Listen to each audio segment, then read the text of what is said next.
बिलासपुर आकर आज मुझे काफी खुशी हो रही है।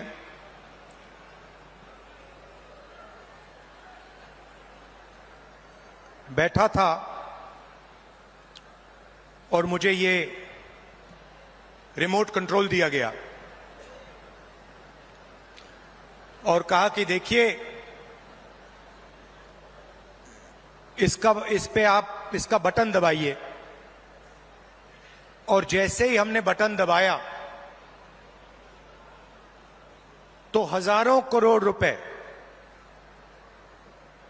सीधे छत्तीसगढ़ के गरीब जनता के बैंक अकाउंट में गए।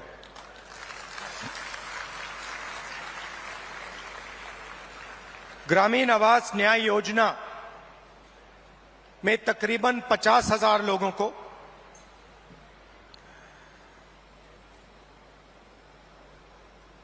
एक दो सेकंड में बैंक अकाउंट में पैसा मिला। पीएम आवास योजना में जो हिंदुस्तान की सरकार की जिम्मेदारी है उसमें अभी हिंदुस्तान की सरकार ने जो छत्तीसगढ़ को पैसा देना था वो नहीं दिया है और 7 लाख लोगों को जो आवास दिल्ली की सरकार के पैसे से मिलना था वो नहीं मिला। उनके लिए भी आज छत्तीसगढ़ की सरकार पैसा दे रही है। बहुत बार छत्तीसगढ़ की सरकार ने दिल्ली की सरकार से रिक्वेस्ट किया, आपकी जो जिम्मेदारी है उसे आप पूरा कीजिए, मगर दिल्ली की सरकार अपनी जिम्मेदारी नहीं निभाती है। आज तकरीबन 1200 करोड़ रुपए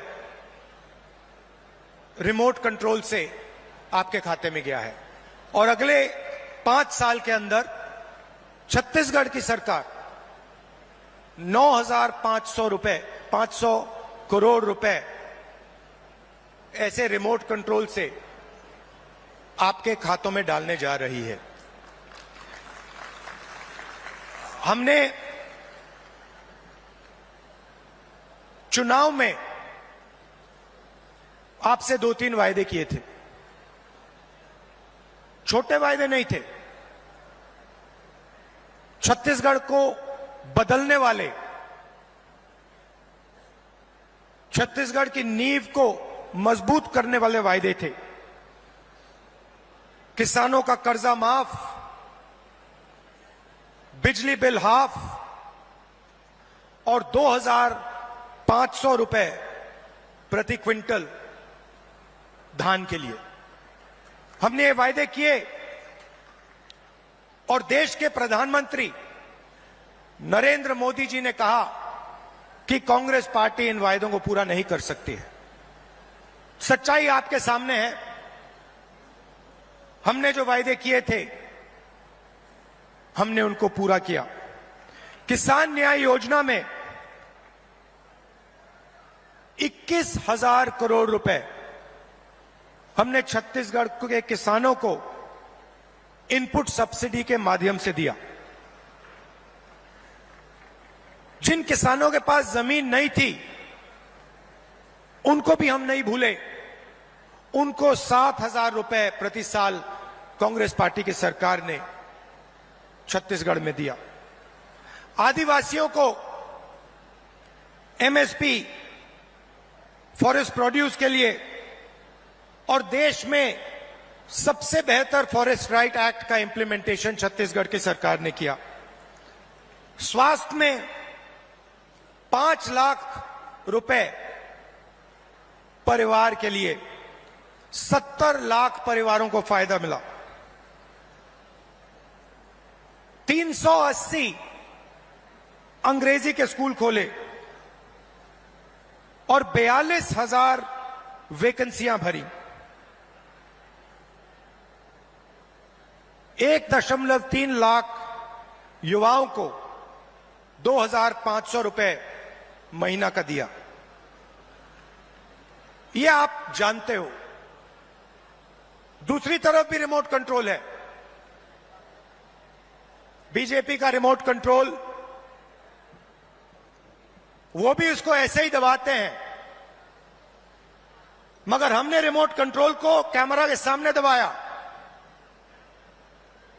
बीजेपी छुपे छुपे रिमोट कंट्रोल दबाती है, नरेंद्र मोदी जी दबाते हैं। जैसे ही रिमोट कंट्रोल दबता है, एक तरफ अदानी जी को बंबई का एयरपोर्ट मिल जाता है, फिर से दबाते हैं, अदानी जी को रेलवेज का कॉन्ट्रैक्ट मिल जाता है, फिर दबाते हैं, इंफ्रास्ट्रक्चर मिल जाता है। तो दो रिमोट कंट्रोल चल रहे हैं। ये हमारा वाला सबके सामने चलता है, हम इसको दबाते हैं, किसानों के खाते में पैसा जाता है। 2,500 रुपए क्विंटल धान में आपको मिलता है। अंग्रेजी स्कूल खुलते हैं, बीजेपी दबाती है, पब्लिक सेक्टर प्राइवेटाइज हो जाता है। आपका जल, जमीन, जंगल, उनका छुपे छुपे बटन दबता है, अदानी जी के हवाले हो जाता है।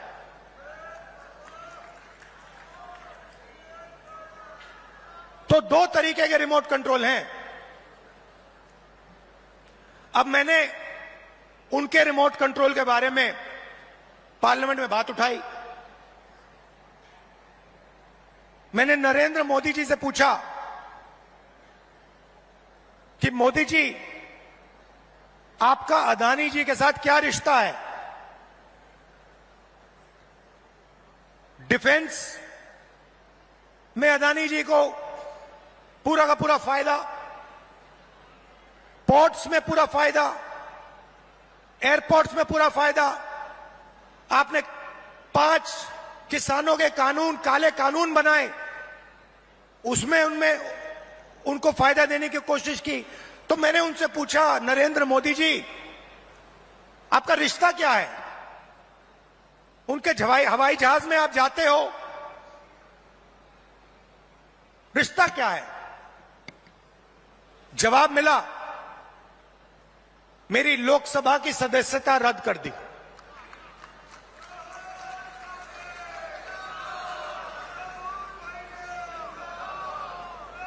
कोई फर्क नहीं पड़ता, हम कांग्रेसी हैं, हम सच्चाई रखते हैं आपके सामने, हम आपसे झूठे वायदे नहीं करेंगे और हम जो कहते हैं वो करके दिखाते हैं।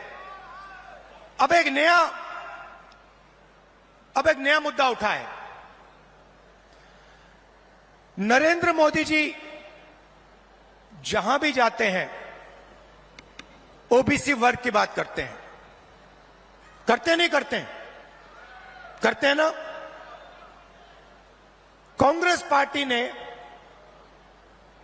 कास्ट सेंसस किया था, याद है आपको? याद है? उसमें हिंदुस्तान में हर जाति के कितने लोग हैं वो डेटा हिंदुस्तान की सरकार के पास पड़ा हुआ है। नरेंद्र मोदी जी वो डेटा पब्लिक को नहीं दिखाना चाहते। क्यों नहीं दिखाना चाहते, मैं आपको बताता हूं। मैंने कास्ट सेंसस पे भाषण दिया, आपने देखा होगा, जैसे ही मैं कास्ट सेंसस की बात करता था, कैमरा उधर हो जाता था। ठहरिए ठहरिए ठहरिए, जैसे ही मैं कास्ट सेंसस की बात करता हूं, लोकसभा में बात की, वैसे ही कैमरा उधर हो जाता है। मैंने एक आंकड़ा निकाला, हिंदुस्तान की सरकार को एमएलए और एमपी नहीं चलाते हैं, हिंदुस्तान की सरकार को सेक्रेटरीज और कैबिनेट सेक्रेटरी चलाते हैं। इस बात से आप सहमत हैं? सहमत हैं? कोई भी योजना बनती है, जो 90 सेक्रेटरीज हैं हिंदुस्तान की सरकार के हर मिनिस्ट्री में, वो योजना को डिजाइन करते हैं, कितना पैसा कहां जाएगा वो डिसाइड करते हैं। तो मैंने देखा, मैंने चेक किया कि भैया इन 90 लोगों में से नरेंद्र मोदी जी की सरकार में पिछड़े वर्ग के कितने लोग हैं।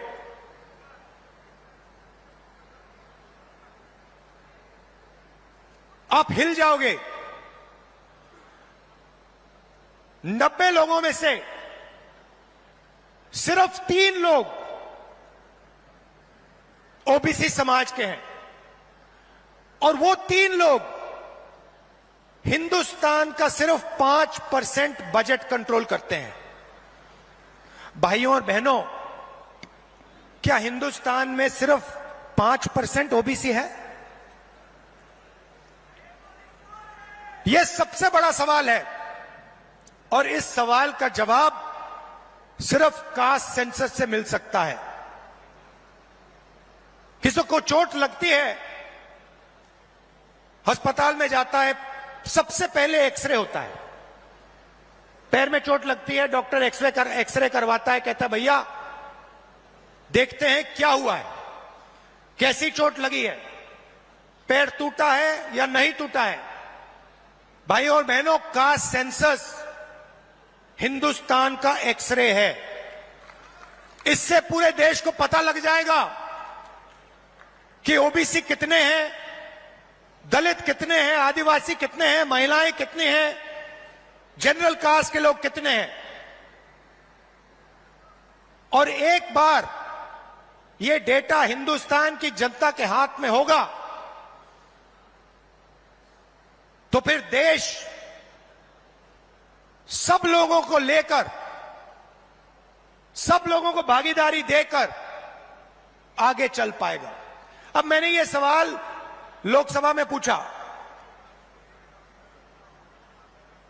नरेंद्र मोदी जी से पूछा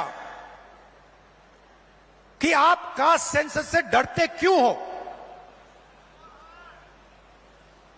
कास्ट सेंसस का डेटा सबके सामने रख दो, जो आपकी सरकार की सच्चाई है आप हिंदुस्तान की जनता को दिखा दो, डरो मत।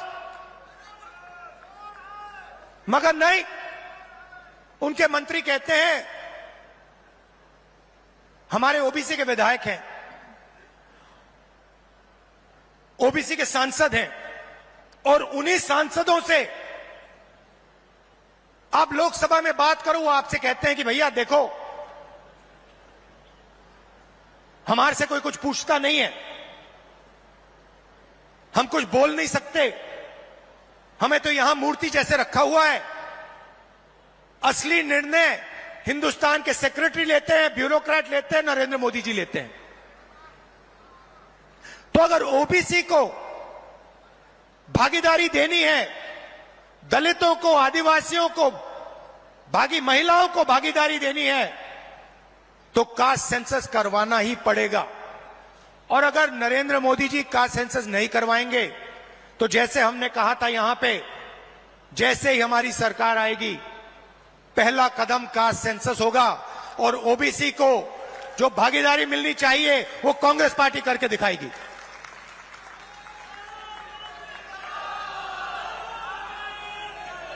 आप सब यहां आए, दूर दूर से आए, हमारी बात सुनने आए, आपने अपना कीमती समय हमें दिया, इसके लिए दिल से बहुत बहुत धन्यवाद। और एक बात मैं कहना चाहता हूं, एक बात कहना चाहता हूं, देखिए कांग्रेस पार्टी जहां भी सरकार चलाती है, चाहे वो राजस्थान हो, हिमाचल हो, छत्तीसगढ़ हो, कर्नाटक हो, हम जनता की सरकार चलाते हैं। कर्नाटक में हमने 5 वायदे किए, ऐतिहासिक वायदे। चुनाव जीतने के एकदम बाद कैबिनेट ने 5 वायदे पूरे कर दिए। छत्तीसगढ़ में हमने वायदे किए थे, पहली कैबिनेट मीटिंग में हमने वायदे पूरे करे, और यही हमने हिमाचल में किया, यही हमने राजस्थान में किया। हम आपसे 15 लाख वाले झूठे वायदे नहीं करेंगे, और हमारा रिमोट कंट्रोल जो चलता है सबके सामने चलता है।